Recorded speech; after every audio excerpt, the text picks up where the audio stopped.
परिचय। क्या तुम कुछ लिखोगी? हाँ, मुझे बताओ क्या लिखना है। तो लिखो, x एक संख्या है। x में स्वयं x गुणा करने पर जो संख्या हमें मिलेगी, मेरे पास ठीक उतनी ही किताबें हैं। ठीक है। अब तुम्हारे पास जो संख्या है वो x से 2 गुनी है और हमारे मित्र के पास 2 किताबें हैं। अब सभी किताबों की संख्या जोड़ लो और बताओ कि तुम्हें क्या व्यंजक मिला। रुको, मुझे कहीं लिखने दो। एक संख्या x है। यदि हम x में स्वयं x का गुणा करें तो हमें x वर्ग मिलता है, इसलिए हमारे पास x वर्ग किताबें हैं। और मेरे पास जो संख्या है वो 2x है और हमारे मित्र के पास 2 किताबें हैं। ठीक, और इनके योग से हमें ये व्यंजक मिलेगा। क्या तुम जानती हो कि व्यंजक किसे कहते हैं? नहीं, लेकिन मुझे बहुत सुरुचिपूर्ण लग रहा है। ये प्रश्न एक बहुपद था। आओ मैं तुम्हें विस्तार से समझाती हूँ। उद्देश्य। इस पाठ के अंत में आप निम्न करने में सक्षम हो जाएंगे। एक चर राशि वाले बहुपद लिखना, बहुपदों के गुणों की व्याख्या करना, बहुपदों में शून्यों की संख्या लिखना, शेषफल प्रमेय की व्याख्या करना, बहुपदों का गुणनखंड करना, बीजीय सर्वसमीकाओं को लिखना और बहुपदों से संबंधित प्रश्नों को हल करना।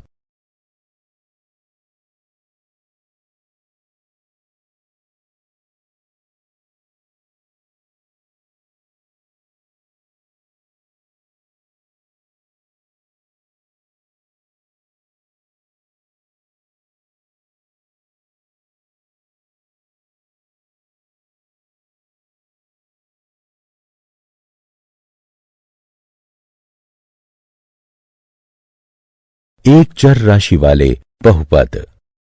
एक बहुपद केवल जोड़े, घटाए या गुणा किया जा सकने वाले पदों से बनता है। एक बहुपद ऐसा दिखता है। बहुपद बहु और पद से मिलकर बना है, जिसका मतलब है कई पद। एक बहुपद में निम्नलिखित हो सकते हैं: अचर राशि जैसे 3, घटा 20 या 1/2, चर राशि जैसे x और y, घातांक जैसे y वर्ग में 2 लेकिन सिर्फ 0, 1, 2, 3 इत्यादि। एक चर राशि में बहुपद वह बहुपद होता है जिसके व्यंजक में सिर्फ एक चर राशि होगी, जैसे 2x वर्ग जमा x, y की घात 3 जमा y जमा 1 इत्यादि। परिभाषाएं। पद बहुपद y वर्ग जमा 4y बहुपद में y वर्ग और 4y इसके पद हैं। बहुपद ठीक ऐसे ही 3x का वर्ग जमा 2x जमा 8 में 3 पद 3x वर्ग 2x और 8 हैं। गुणांक। किसी भी चर राशि के ठीक पहले आने वाली संख्या उसका गुणांक होती है। उदाहरणार्थ 2x में 2 गुणांक है। बहुपद में बहु का तात्पर्य कई से है, हालांकि छोटे बहुपदों के अपने भिन्न नाम हो सकते हैं। किसी एक पद के बहुपद जैसे 2x या 4x वर्ग को एक पद भी कहा जा सकता है। 2 पदों वाले बहुपद जैसे 2x जमा y या x वर्ग घटा 4 को द्विपद भी कहा जा सकता है। 3 पदों वाले बहुपद जैसे 2x जमा y जमा z या x की घात 4 जमा 4x वर्ग घटा 4 को त्रिपद भी कहा जा सकता है। अंश। बहुपद के किसी भी व्यंजक के सबसे बड़े घातांक को उस बहुपद का अंश कहते हैं। किसी भी बहुपद का अंश जानने के लिए आपको उसका सबसे बड़ा घातांक निकालना होगा। चलिए अगली स्क्रीन में बहुपद का घातांक निकालना सीखते हैं। उदाहरण 4x वर्ग जमा 6x जमा 5। इस बहुपद के 3 पद हैं। पहला 4x वर्ग है, दूसरा 6x और तीसरा 5 है। पहले पद का घातांक 2 है, दूसरे पद का घातांक 1 है, क्योंकि 6x बराबर 6x की घात 1 है। तीसरे पद का घातांक 0 है, क्योंकि 5 बराबर 5x की घातांक 0 है। और किसी भी चर अचर राशि का घातांक यदि 0 है तो वह राशि हमेशा 1 के बराबर होगी। इस प्रकार 5x की घातांक 0 बराबर 5 गुणा x की घातांक 0 बराबर 5 गुणा 1 बराबर 5। क्योंकि सबसे बड़ा घातांक 2 है, इसलिए 4x वर्ग जमा 6x जमा 5 का अंश 2 होगा। बहुपद का अंश। वह बहुपद जिसका अंश 1 हो रेखीय बहुपद कहलाता है। इसका सामान्य स्वरूप ax जमा b है, जहां a और b अचर राशियां हैं और a 0 के बराबर नहीं है। वह बहुपद जिसका अंश 2 हो वर्गीय बहुपद कहलाता है। इसका सामान्य स्वरूप ax वर्ग जमा bx जमा c है, जहां a, b और c अचर राशियां हैं और a 0 के बराबर नहीं है। वह बहुपद जिसका अंश 3 हो त्रिघातीय बहुपद कहलाता है। इसका सामान्य स्वरूप ax की घात 3 जमा bx वर्ग जमा cx जमा d है, जहां a, b, c और d अचर राशियां हैं और a 0 के बराबर नहीं है। यदि किसी बहुपद में सभी अचर राशियां 0 हैं, अर्थात a 0 बराबर a1 बराबर a2 बराबर a3 बराबर इत्यादि बराबर an बराबर 0, तो वह बहुपद शून्य बहुपद कहलाता है। शून्य बहुपद को 0 से दर्शाते हैं। शून्य बहुपद का अंश परिभाषित नहीं है।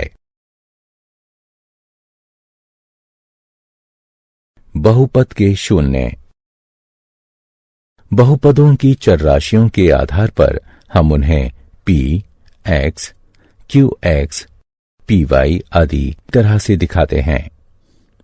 उदाहरणार्थ py बराबर y की घात 3 जमा y जमा 1, ry बराबर 2 घटा y वर्ग जमा 6y की घात 5। अब इस बहुपद को देखें। qy बराबर 2y की घात 3 घटा 5y वर्ग जमा 3y घटा 6। यदि हम y का मान 1 रख दें तो हमें यह प्राप्त होगा, जो 2 घटा 5 जमा 3 घटा 6 यानी घटा 6 के बराबर होगा। इसलिए y बराबर 1 रखने पर qy का मान घटा 6 होगा। अब हमें py बराबर y जमा 1 को हल करना चाहिए। y का मान 1 रखने पर हमें p बराबर 2 प्राप्त होगा। अब y का मान ऋण 1 रखने पर हमें p ऋण 1 बराबर ऋण 1 जमा 1 मिलता है, जो 0 के बराबर है। चूंकि p घटा 1 बराबर 0 है, इसलिए हम कह सकते हैं कि बहुपद py का शून्य घटा 1 है। बहुपदों के शून्य को बहुपदों का मूल भी कहते हैं। एक अशून्य अचर बहुपद का कोई शून्य नहीं होता। एक रेखीय बहुपद का केवल एक शून्य होता है। उदाहरण, देखिए और बताइए कि घटा 4 और 4 बहुपद x घटा 4 के शून्य हैं या नहीं। हल, माना कि px बराबर x घटा 4 घटा 4 के मान को प्रतिस्थापित करने पर हमें p घटा 4 बराबर घटा 4 घटा 4 बराबर घटा 8 मिलता है। 4 के मान को प्रतिस्थापित करने पर हमें p4 बराबर 4 घटा 4 बराबर 0 मिलता है। हम देख चुके हैं कि p घटा 4 बराबर घटा 8 और p4 बराबर 0 है। इसलिए 4 तो x घटा 4 का शून्य है, लेकिन घटा 4 नहीं है। चलिए अब हम बहुपद QU बराबर 2U जमा 1 का शून्य निकालते हैं। हल, किसी भी बहुपद का शून्य निकालना किसी समीकरण को हल करने जैसा ही है, इसलिए हम px बराबर 0 को हल करेंगे। इसलिए 2u जमा 1 बराबर 0 हमें u बराबर घटा 1/2 यह परिणाम देता है। इसलिए घटा 1/2 बहुपद 2u जमा 1 का शून्य है।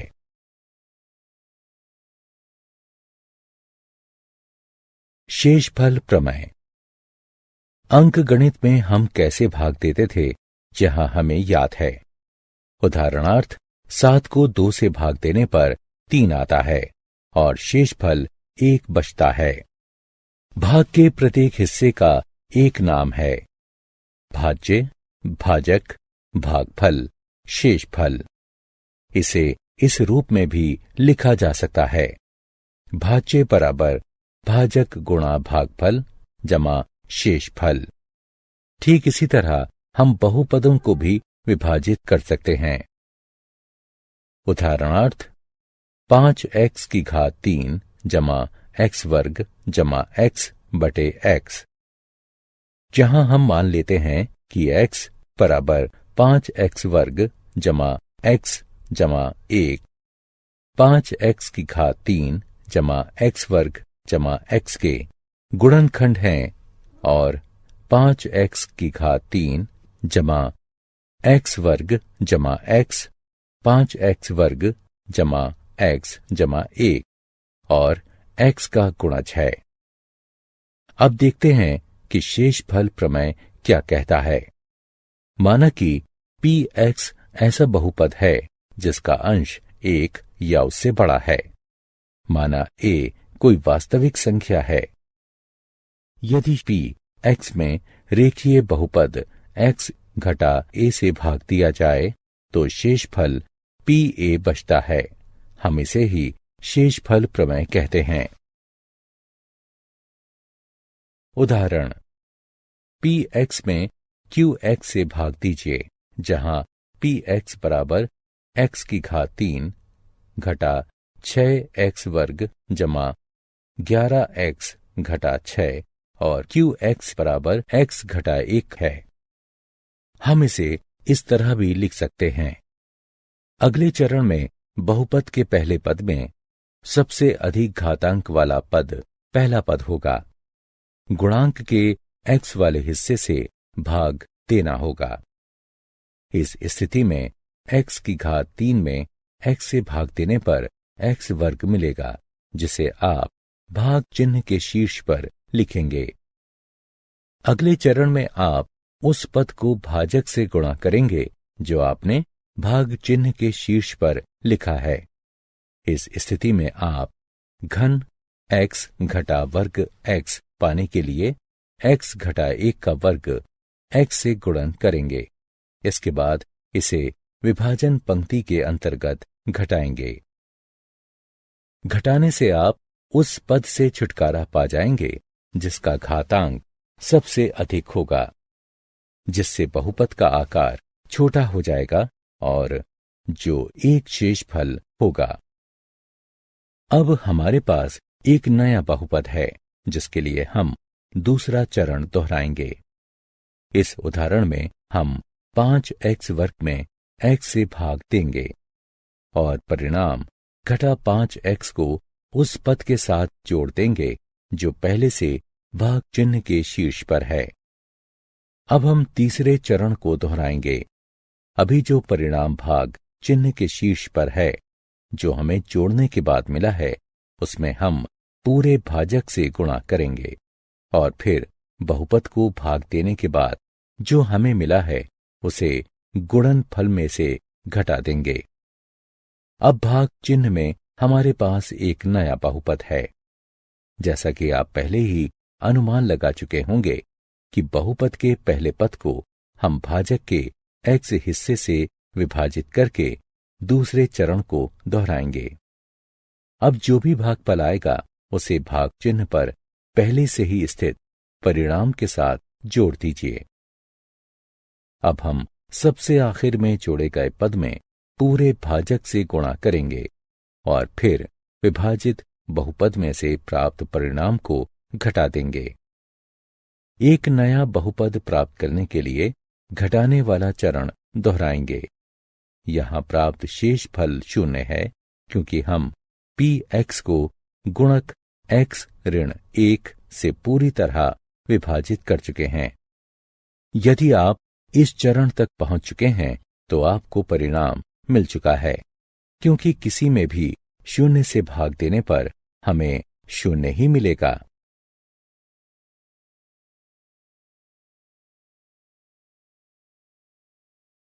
दो x की घात 4 जमा x की घात 3 घटा x वर्ग जमा x जमा 3 में x घटा 1 से भाग देने पर शेष फल क्या होगा? हल। यहां px बराबर 2x की घात 4 जमा x की घात 3 घटा x वर्ग जमा x जमा 3 और x घटा 1 का 0 1 है। इसलिए p1 बराबर 2 1 की घात 4 जमा 1 की घात 3 घटा 1 वर्ग जमा 1 जमा 3 बराबर 6। इसलिए शेषफल प्रमेय के अनुसार 2x की घात 4 जमा x की घात 3 घटा x वर्ग जमा x जमा 3 में x घटा 1 से भाग देने पर शेषफल 6 होगा।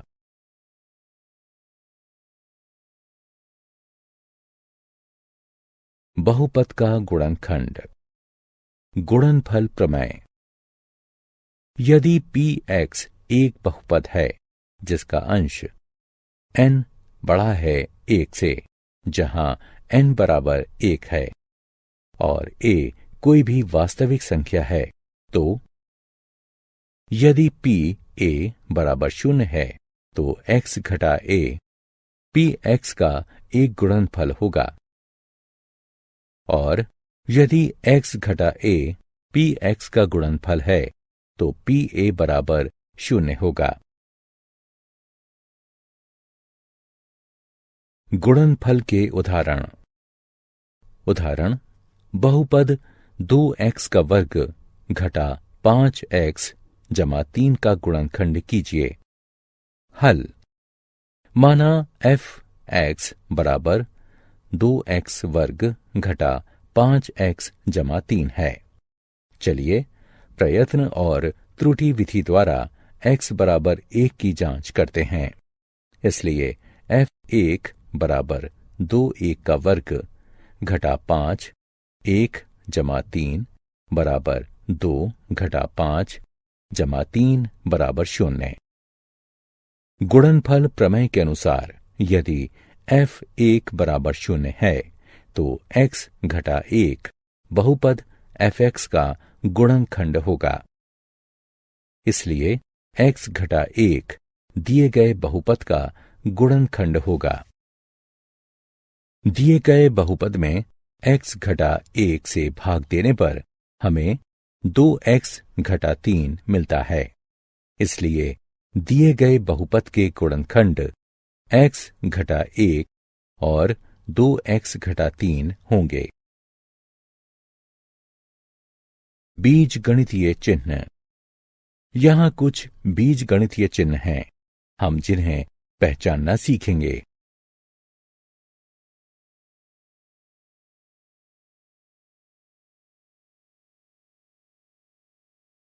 उदाहरण, सीधा सीधा गुणा किए बिना 107 गुणा 104 का मान बताइए। हल। समीकरण की गणना करके हल करने पर हमें 11128 प्राप्त होगा।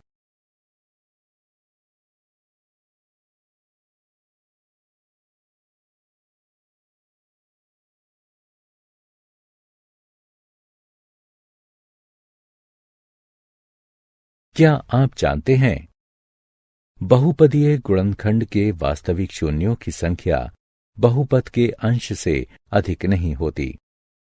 एक बहुपद के वास्तविक शून्यों की संख्या उस बहुपद के अंश के बराबर या अंश से 2 के गुणनफल में कम की संख्या के बराबर होगी। इसलिए 6 अंश के बहुपद के वास्तविक शून्यों की संख्या 6, 4, 2 या 0 होगी तथा 5 अंश के बहुपद के वास्तविक शून्यों की संख्या 5, 3 या 1 होगी। विषम अंश के सभी बहुपदों का कम से कम एक वास्तविक शून्य होता है। यह तथ्य ऊपर कही गई बातों के आधार पर निकला है। किसी बहुपद का सबसे बड़ा अंश टर्निंग पॉइंट्स कम से कम 1 अधिक होना चाहिए।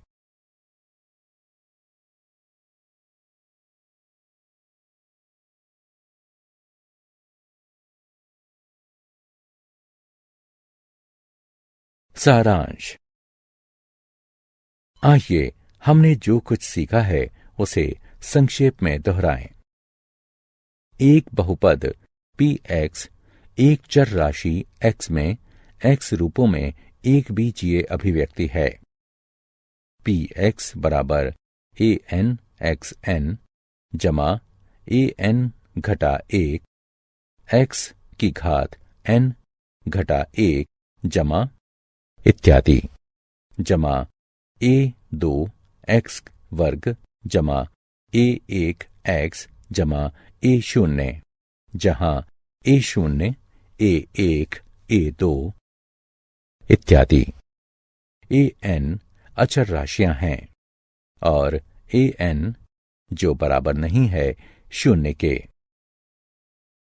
एक पद के बहुपद को एक पद कहते हैं, 2 पदों के बहुपद को द्विपद कहते हैं, 3 पदों के बहुपद को त्रिपद कहते हैं, एक अंश के बहुपद को रेखीय बहुपद कहते हैं, 2 अंश के बहुपद को वर्गीय बहुपद कहते हैं।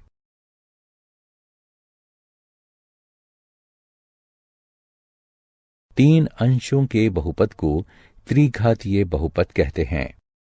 यदि pa बराबर 0 है तो एक वास्तविक संख्या a एक बहुपद px का 0 होगी। इस स्थिति में a समीकरण px बराबर 0 का मूल कहा जाता है। एक चर राशि वाले हर रेखीय बहुपद का एक विशिष्ट 0 होता है। एक अचर राशि जो 0 नहीं है, इसके बहुपद का कोई 0 नहीं होता और हर वास्तविक संख्या का 0 बहुपद का एक 0 है। शेषफल प्रमेय। px कोई बहुपद है जिसका अंश 1 या उससे बड़ी कोई भी वास्तविक संख्या है। यदि px में रेखीय बहुपद x घटा a से भाग दिया जाए तो शेषफल pa बचता है। गुणनफल प्रमेय। यदि pa बराबर 0 है तो x घटा a px का एक गुणनफल होगा और x घटा a p x का गुणनफल है तो pa बराबर 0 होगा।